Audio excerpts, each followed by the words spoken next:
Hello everyone, this is Rob and welcome to a tutorial on how to do a basic Hello World program using Visual Basic in the Visual Studio development environment. So, to begin, first we need to create a new project. So we go to File on the top left here and click New Project. Alternatively, we can press the button here, which is this one, New Project. So when you click that, you will get this dialog box here and you will be able to select several options. However, what we are going to use is the Windows Form application, and this is the one we're going to use for all of our Unit 6 and Unit 14 Visual Basic programs. So click that, and before we click OK, we want to give it a name. So for the purposes of this, we're going to call it Hello World. And you will notice here that I have used camel writing, which is to say that instead of using spaces between words, we actually capitalize the first letter of each word without any spaces. So we've got a capital H and a capital W. So we press OK, and we wait for the form to load up. Here we go. So as you will see, we have a basic form which is called Form 1 here, and that is it. Now, if your toolbox isn't visible on the left, the first thing we need to do is go to the left here and click Toolbox. If we click that and then press what looks like the drawing pin button, we can lock this toolbox on the left hand side so that all of our useful buttons and things that we can drag and drop onto the form are available for us to see. So this is the form itself. Essentially, this is what the user of our program will see when they start the program. So let's expand this a little bit, just to a decent size. Let's do that. And what we are first going to do is we are going to insert a label.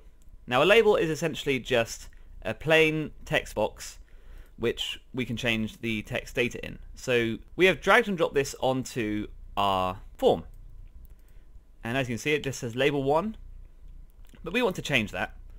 So if we go down to the bottom right in our properties tab here, while the label 1 is selected, you'll see a plethora of options that we can change.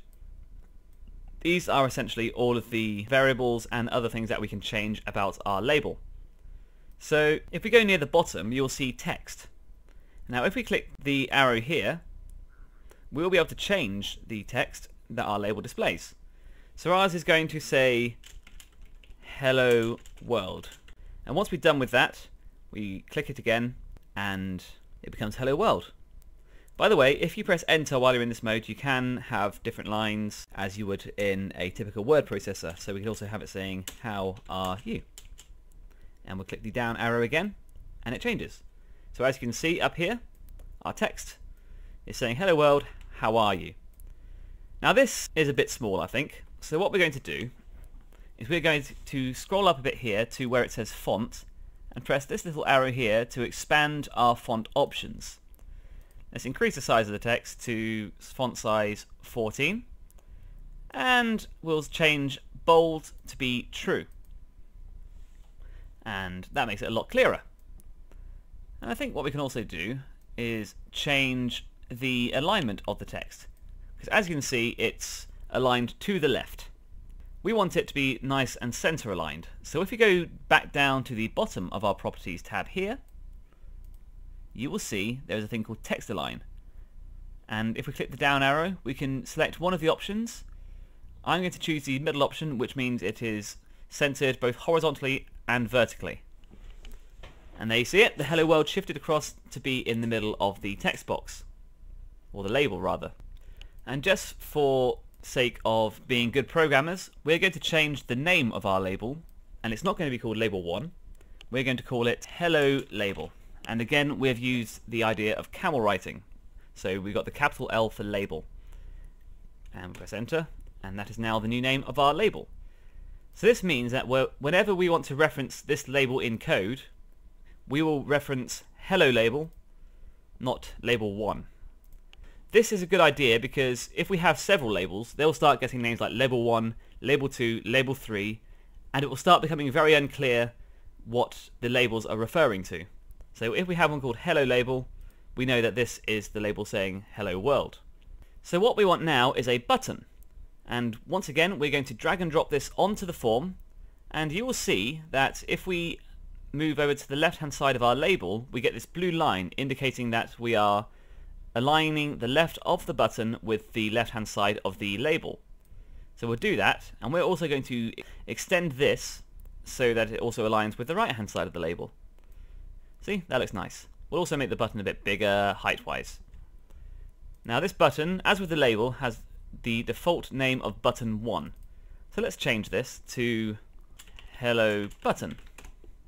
As you can see, we got that there. And now whenever we reference the button in the code, we will want to reference hello button, not button 1. And we're going to change the text of this button in the exact same way we changed the text of our label.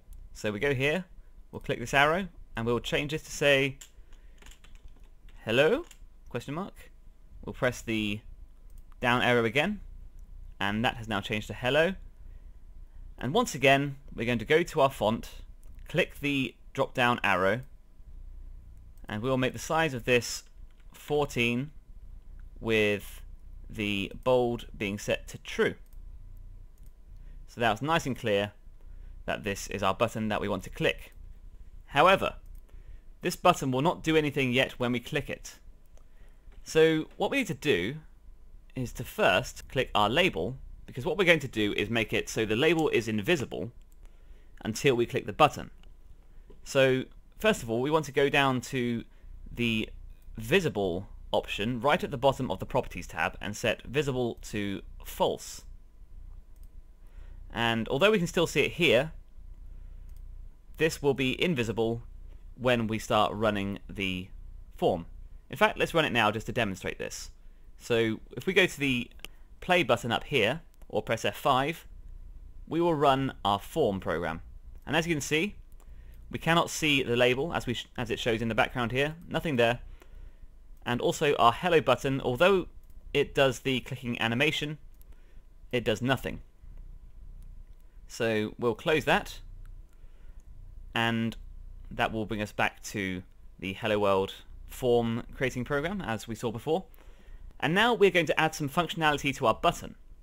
Now the easiest way to do this is to double click the button, and we can double click any of the elements in a form to add some code to it, but we are clicking the button, and as you can see we are given this thing that says public class form1, form1 being the name of our form here, and within that we have a private sub. Now sub stands for subroutine, which means it is essentially a block of code which pertains to an event. So we have private sub hello button underscore click. We've got some stuff here and it says handles hello button dot click, which means that this subroutine will execute only when our hello button is clicked on. Now what we can do here is inside where it says private sub and end sub, we'll put some spaces in between, and what we want to do is change the visibility of our label, which is called hello label. So what we need to do is just press hello, type hello label, and as we start typing more, our options will become more limited.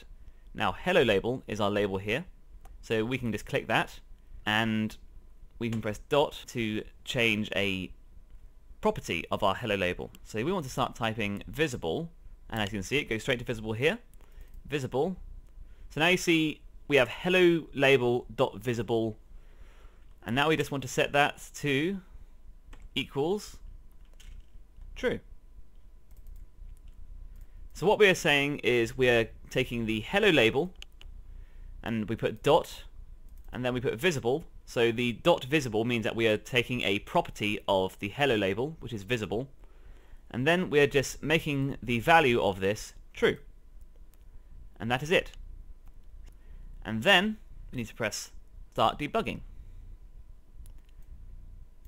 And now, once again, we have our form with the invisible label, and we will press left click, and there we go. We have our text appearing, which means that our code works. Fantastic.